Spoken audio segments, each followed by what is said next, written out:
반갑습니다. 말씀과 함께 하루를 시작하는 주님의 백성들을 예수님의 이름으로 축복합니다.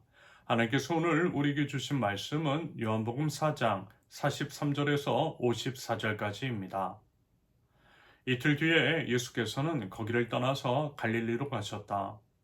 예수께서 친히 밝히시기를 예언자는 자기 고향에서는 존경을 받지 못한다 하셨다.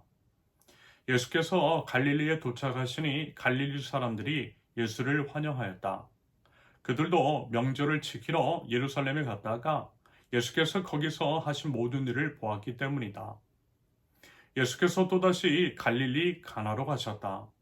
그곳은 전에 물로 포도주를 만드신 곳이다. 거기에 왕의 신하가 한 사람이 있었는데 그의 아들이 가버나움에서 앓고 있었다.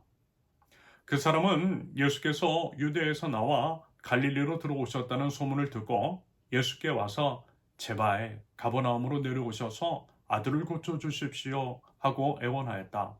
아들이 거의 죽게 되었기 때문이다. 예수께서 그에게 말씀하셨다. 너희는 표징이나 기이한 일들을 보지 않고는 결코 믿으려고 하지 않는다. 그 신하가 예수께 간청하였다. 선생님, 내 아이가 죽기 전에 내려와 주십시오. 예수께서 말씀하셨다. 돌아가거라, 내 아들이 살 것이다. 그는 예수께서 자기에게 하신 말씀을 믿고 떠나갔다. 그가 내려가는 도중에 종들이 마중 나와 그 아이가 살았다고 보고하였다. 그가 종들에게 아이가 낫게 된 때를 물어보니 어제 오후 1시에 열기가 떨어졌습니다 하고 종들이 대답하였다. 아이 아버지는 그때가 예수께서 그에게 내 아들이 살 것이다 하고 말씀하신 바로 그 시각인 것을 알았다. 그래서 그와 그의 온 집안이 함께 예수를 믿었다. 이것은 예수께서 유대에서 나와서 갈릴리로 돌아오신 뒤에 행하신 두 번째 표징이다. 아멘. 첫째, 고향에서 환영받지 못하는 예언자 43절에서 45절까지. 예수님은 이틀을 사마리아에서 머무신 후 갈릴리로 가셨어요. 그러면서 이제 성경은 이렇게 말씀합니다. 44절. 예수께서 친히 밝히시기를 예언자는 자기 고향에서는 존경을 받지 못한다 하셨다. 하지만요, 그럼에도 불구하고 갈릴리 사람들은 예수님을 환영했대요. 그리고 그 이유로서 성경은 이렇게 기록합니다. 45절. 갈릴리 사람들이 예수를 환영하였다. 그들도 명절을 지키러 예루살렘에 갔다가 예수께서 거기서 하신 모든 일을 보았기 때문이다. 말하자면 갈릴리 사람들이 예수님을 환영했던 것은 그들이 예수님께서 하신 모든 일, 즉 표징과 기사, 신비로운 일들을 보았기 때문이었어요. 무슨 얘기냐? 그들의 환영은요, 참된 믿음에서 나온 것이 아니었다라는 것입니다. 그저 이제 호기심 때문에 혹시 자기 자신들에게도 그 어떤 놀라운 역사가 일어날지 모른다라고 하는 기대감에서 나온 것이었다라는 거죠. 그렇다면 여러분, 우리는 과연 무엇 때문에 예수님을 따르고 있습니까? 복을 받기 위해서나 기적을 체험하기 위해서입니까? 아니면 예수님이 하나님의 아들이신 것과 우리를 구원하신 그리스도이심을 믿기 때문인 것인지, 그래서 예수님의 말씀을 신뢰하기 때문에 따르는 것인지 한번 생각해 보면 좋겠습니다. 그러면서요, 하나님의 아들이신 우리 예수님을 제대로 바라보고요, 올바로 따라 사는 저와 여러분들 모두 되실 수 있기를 바랍니다. 둘째, 오직 말씀을 믿는 믿음으로 46절에서 50절까지. 예수님이 전에 이제 물로 포도주를 만드셨던 가나에 다시 이르셨을 때에 왕의 신하 한 명이 찾아와요. 그리고 이제 그 이유는요, 그의 아들이 가버나움에서 병들어 죽게 되었기 때문입니다. 신하는요, 예수님께 이렇게 간청하죠.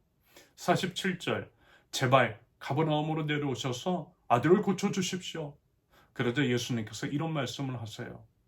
48절, 너희는 표징이나 기이한 일들을 보지 않고서는 결코 믿으려고 하지 않는다.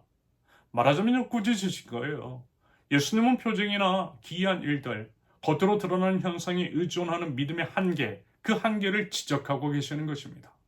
하지만 이러한 질책에도 불구하고 신하는 포기하지 않았어요. 재차 간청을 드립니다. 49절, 선생님, 내 아이가 죽기 전에 내려와 주십시오. 그때 예수님께서 말씀하세요. 50절, 돌아가거라, 내 아들이 살 것이다.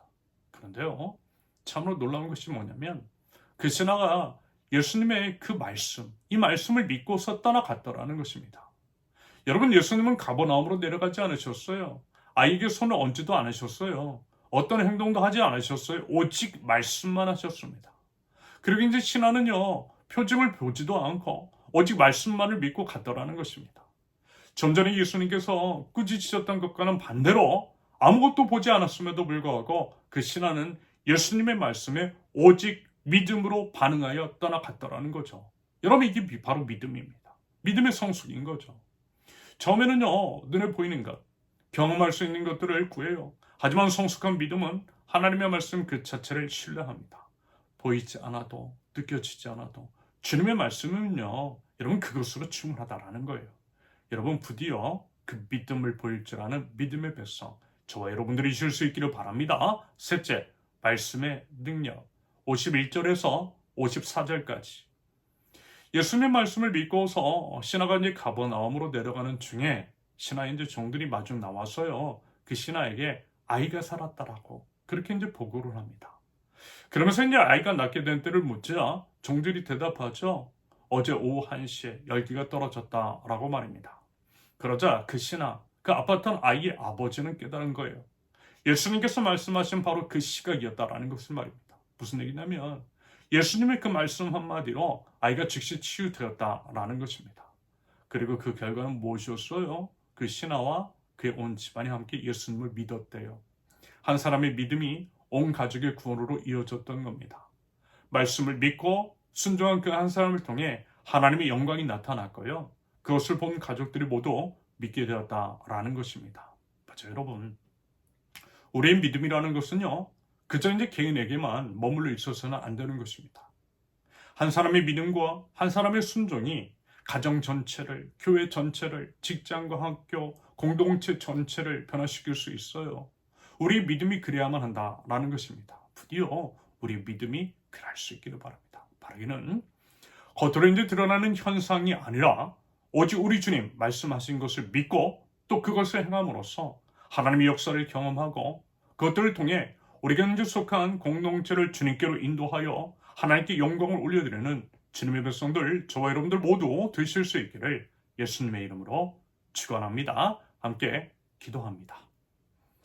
아버지 하나님, 연약한 저에게 믿음을 허락하여 주옵소서. 눈으로 보고 손으로 만져야만 믿는 연약한 믿음을 이제는 벗어 던지고 오직 우리 주님께서 말씀만 하시면 그 말씀에 순종하여 나아갈 줄 아는 믿음, 순전한 믿음, 성숙한 믿음을 하나님이 저희들에게 허락하여 주시옵소서. 그 믿음을 통해 살아계신 하나님의 역사를 경험하고 그 경험을 통해 많은 이들을 저희 주변 이웃들과 공동체를 주님께로 인도할 줄 아는 하나님 나라 백성들 될 수 있도록 하나님 저희를 사용하여 주시고 하나님 저희를 인도하여 주시옵소서. 예수님의 이름으로 기도합니다. 아멘.